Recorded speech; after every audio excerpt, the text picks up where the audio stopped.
बर्बादी के संरक्षण में हो रहा है। तो दिन दहाड़े घर में घुस करके इस तरह का बलात्कार मैं गलत कर रहा हूँ तो मैं जेल जाने के लिए भी तैयार हूँ। दलित के वोट लेकर सो रहे चिराग पासवान, जीतनराम मांझी हो नहीं उठाता, अगर पुरुष नेता नहीं उठाता तो ये आवाज दबा चुका गया था, ये दबाया गया था। आज भी ये मामला जो है जांच का विषय। जी नमस्कार, आप देख रहे हैं दलित संघर्ष न्यूज रोशन के साथ।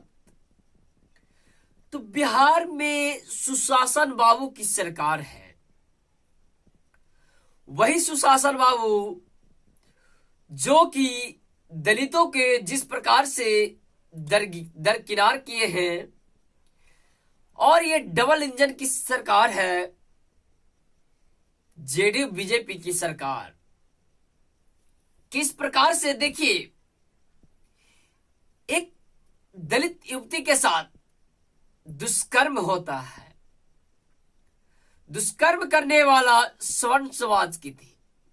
4 युवक उस बच्ची को ले जाता है उठाकर और रेप करता है, सामूहिक बलात्कार करता है।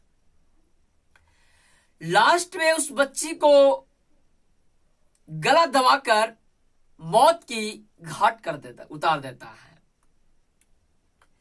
ये घटना बिहार के औरंगाबाद के खम्बाकोल मंझौली गांव की है। क्या दलितों का जीना बिहार में दुश्वार हो गया है?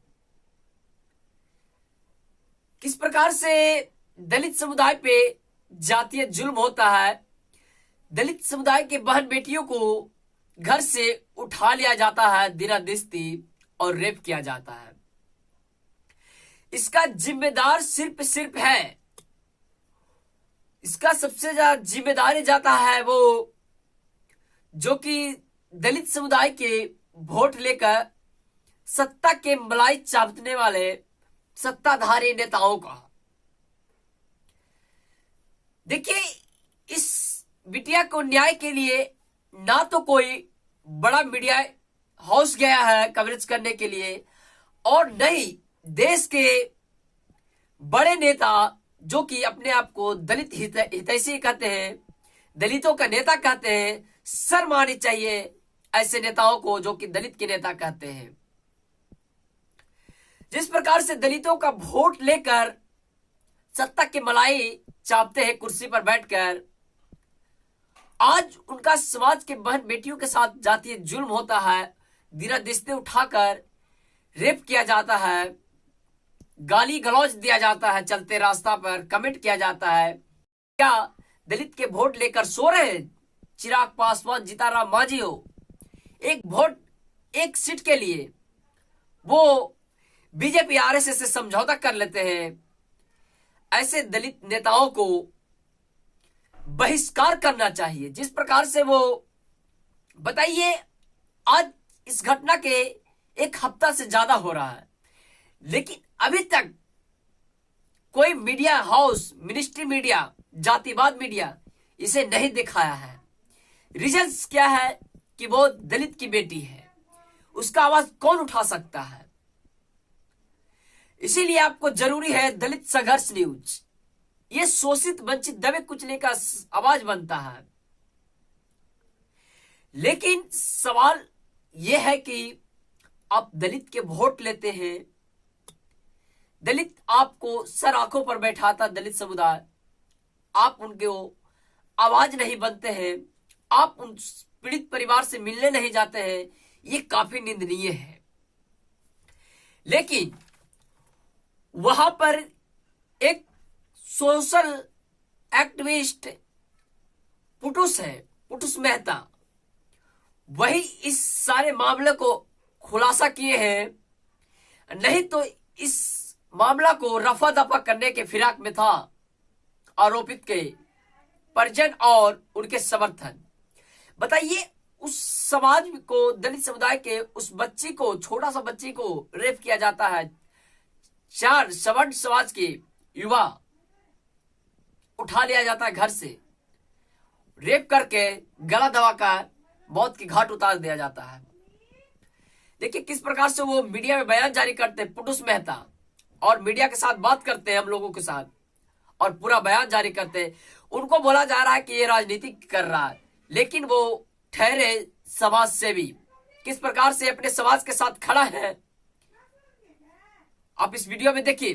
थाना प्रभारी के संरक्षण में हो रहा है। ये शाम को दिन दहाड़े घर में घुस करके इस तरह का बलात्कार हुआ। इसके बाद भी लिपापोती करने में 11 बजे रात को ले जाके क्या जरूरी पड़ता है कि 11 बजे रात को ले जाके लाश जलवाने का काम कर रहे थे थाना प्रभारी, और नहीं तो आकर के दबाव देकर के उन लोग का साइन ठेपा ले लिए, ले आकर के लाश को जलाइए, ये आप लोग फंस जाइएगा, आप लोग हत्या किए हैं, ऐसा उन लोग पर आरोप दबाव दिया जा रहा था। लड़की के साथ बलात्कार हुआ है और जघन्य बलात्कार हुआ है। कुछ लोगों ने मिलकर ऐसा गैंगरेप टाइप किया है, इसलिए कि प्राइवेट पार्ट में इतना ज्यादा इस तरह का होने का विषय नहीं है, ये जांच का विषय, जांच करा ले। तो ये लोग बोल रहे हैं फांसी का है, क्या फांसी का है? तो ये तो जांच करना है, तो मेडिकल से भी स्पष्ट हो जाएगा। और अभी अपने से आकर के फांसी का किसी प्रकार का कोई निशानी दिखा दें कि हाँ फांसी लगा के लड़की हत्या की है। तो पेपर में क्या बता रहे हैं आप? पेपर में मैं बता रहा हूँ कि जितना भी ये लोग रहेगा 100 के सर के ऊपर जो लिखा हुआ है, गर्दन में काले रंग सब जो दिख रहे हैं, एक भी उस पर नहीं दिया गया है।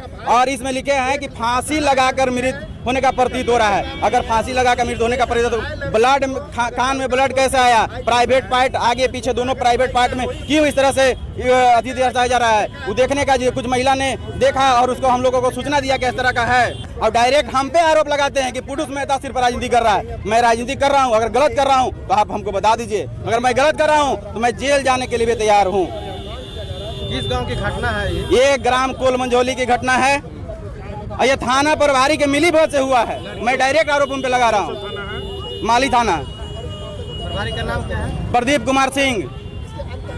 एक घटना किस तारीख का है? 9 तारीख का घटना है, 5 बजे शाम का। और 5 बजे से नंगा नाच हो रहा है।